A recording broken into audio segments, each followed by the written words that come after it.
बिस्मिल्लाहिर्रहमानिर्रहीम। अस्सलाम वालेकुम। बहुत सारे स्टूडेंट कहते थे कि केमिस्ट्री एक मुश्किल सब्जेक्ट है तो उसको कैसे याद किया जाए।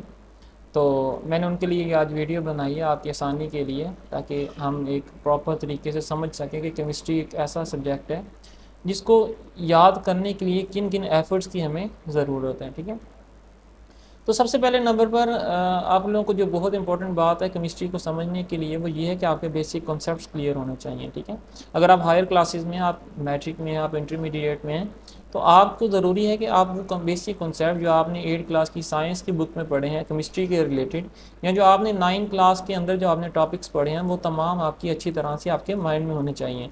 आपको अच्छी तरह से आइडिया होना चाहिए कि एटम है क्या, आपको पता होना चाहिए मॉलिक्यूल्स क्या होते हैं, आप एलिमेंट के बारे में आपको पता होना चाहिए। ठीक है, आपको केमिस्ट्री के जब तक बेसिक इंट्रोडक्शन नहीं पता होगा कि हमने इसमें पढ़ना क्या है, उस वक्त तक आपको उनके टॉपिक्स की समझ नहीं आएगी। तो बहुत इंपॉर्टेंट चीज़ है वो पहले नंबर पर जो आपने करनी है, वो आपने अपने बेसिक कॉन्सेप्ट्स को क्लियर करना है।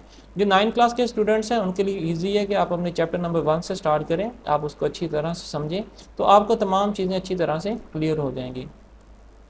उसके बाद जो सेकंड पॉइंट आता है वो आता है प्रैक्टिस, प्रैक्टिस और प्रैक्टिस का।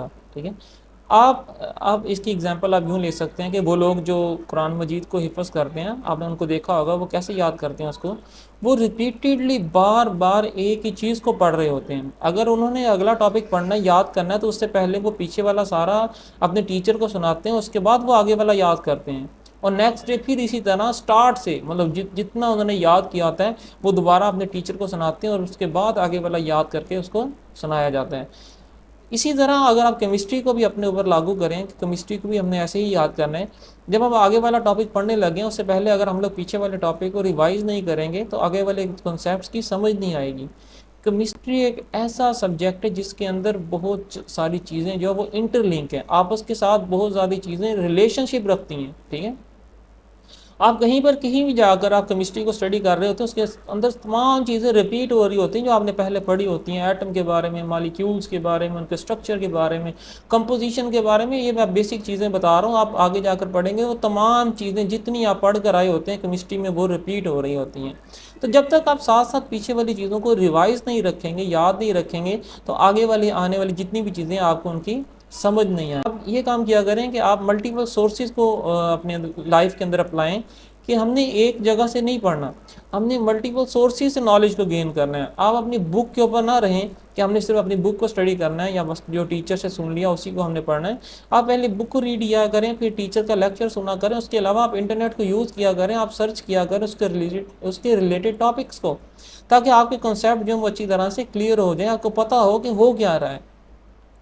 उसके बाद जो बहुत ज़्यादा जो अहम पॉइंट है वो ये है कि आप ग्रुप डिस्कशन किया करें। हम भी इसी आपकी ही लाइफ से गुजरे हैं, मतलब हमें भी आइडिया है कि जब हम टीचर से क्वेश्चन पूछते हैं तो हम हेजिटेशन फील करते हैं। ठीक है, लेकिन अगर आप ग्रुप के अंदर बैठे होंगे, जब आपके क्लासमेट्स बैठे होंगे, तो आप उस टाइम हिचकिचाएंगे नहीं। अगर आपके किसी पॉइंट की समझ नहीं आ रही तो आप फ़ौरन से अपने दोस्त से पूछेंगे, यार यहाँ पर ये पॉइंट कैसे था, ये इसकी डेफिनेशन क्या हो सकती है। ठीक है, तो आप फ़ौरन से जब वो पॉइंट पूछेंगे ना तो आपका क्लियर हो जाएगा। आप वो टीचर से नहीं पूछ रहे होते, लेकिन अपने फ्रेंड से आप वो पूछ सकते हैं और आपको बहुत अच्छी तरह से समझ आ जाती है, क्योंकि आपका स्टूडेंट आपके लेवल पर पहुंच के आपको वो समझा रहा था, आपको वो समझ रहा होता है कि आपको कहाँ पर समझ आ रही है, कहाँ नहीं आ रही। तो जब आप ग्रुप डिस्कशन करते हैं उस टाइम आपको बहुत ज़्यादा बेनिफिट होता है।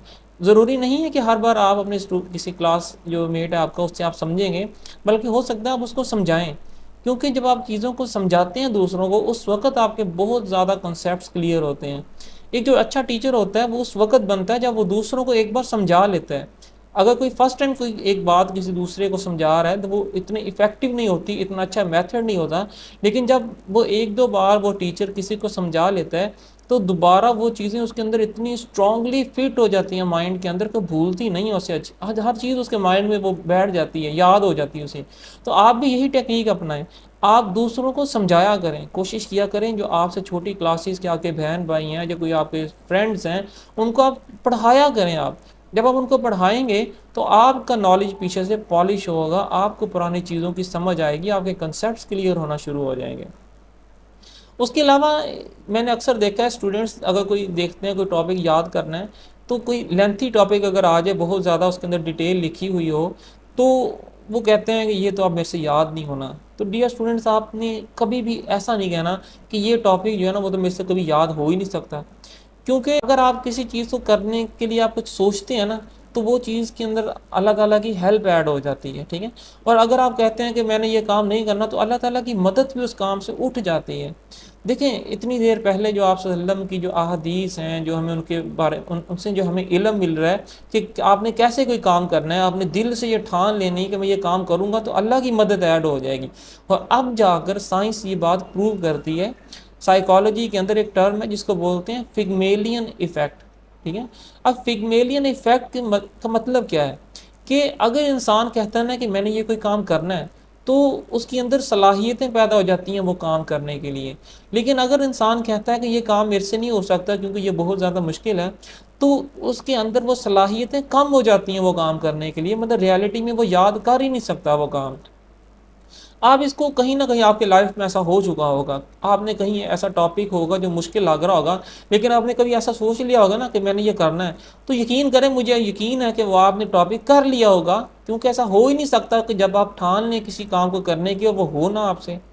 तो इसका मतलब ये हुआ कि आपने किसी भी टॉपिक को, किसी भी सब्जेक्ट को देखकर ये नहीं कहना कि ये तो मुझे याद नहीं हो सकता, बल्कि आपने फ़ौरन से माइंड के अंदर ये बात लेकर आनी है कि ये तो कोई चीज़ ही नहीं है मेरे लिए, मैं तो ये कर लूँगा अच्छी तरह, बहुत ईजी है।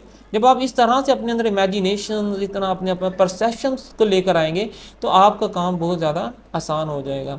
उसके अलावा डियर स्टूडेंट्स, आप अपने टाइम टेबल को मेंटेन करें। टाइम टेबल, जो सक्सेसफुल जो पीपल्स होते हैं उनका टाइम टेबल बड़ा मेंटेन होता है। वो अपना वीकली प्लान बना लेते हैं कि हमने इस वीक के अंदर कौन कौन सी चीज़ें जो है वो करनी है, किन किन चीज़ सब्जेक्ट्स को हमने याद करना है। जब आप अपना टाइम टेबल मेंटेन करेंगे, आप बहुत ज़्यादा डिसिप्लिन्ड हो जाएंगे और बहुत ज़्यादा ये चीज़ आपके लिए हेल्पफुल हो जाएगी, ठीक है। मैं उम्मीद करता हूँ कि आपको इन तमाम बातों की अच्छी तरह से समझ आ गई होगी, आप इनको फॉलो भी करेंगे। मैं इस बात को मानता हूँ कि ये थोड़ी मुश्किल बातें हैं, लेकिन आपके फ़ायदे के लिए आपको पता होना चाहिए कि जो दुनिया है इसके अंदर कंपटीशन बहुत ज़्यादा हो चुका है। पहले ऐसे हुआ करता था कि किसी बच्चे के अगर मार्क्स 70, 60, 80% आ गए तो उसका कहीं अच्छी जगह एडमिशन हो जाता था, कहीं अच्छी जॉब हो जाती थी। लेकिन डियर स्टूडेंट्स, अब बहुत ज़्यादा कंपटीशन है, आपके मार्क्स 90% भी वैल्यू नहीं रखते। अब तो एडमिशन लेने के लिए अच्छी यूनिवर्सिटीज़ के अंदर आपको मार्क्स बहुत ज़्यादा लेने पड़ेंगे, कंपटीशन बहुत ज़्यादा है। जॉब्स को सिक्योर करने के लिए आपको मार्क्स अच्छे लेने पड़ेंगे। इसका मतलब ये है कि आपको सिर्फ पास नहीं होना, अक्सर स्टूडेंट्स का जो है वो एम ये होता है कि हमने मार्क्स जो है वो बस पूरे सूरे लेकर पास हो जाना है, घर वालों को सिर्फ ये दिखा देना है कि मैंने मैट्रिक या एफएससी पास कर ली है तो ये मेरे लिए काफ़ी है। लेकिन ऐसा नहीं है, पास होना काफ़ी नहीं है हमारे लिए, ठीक है।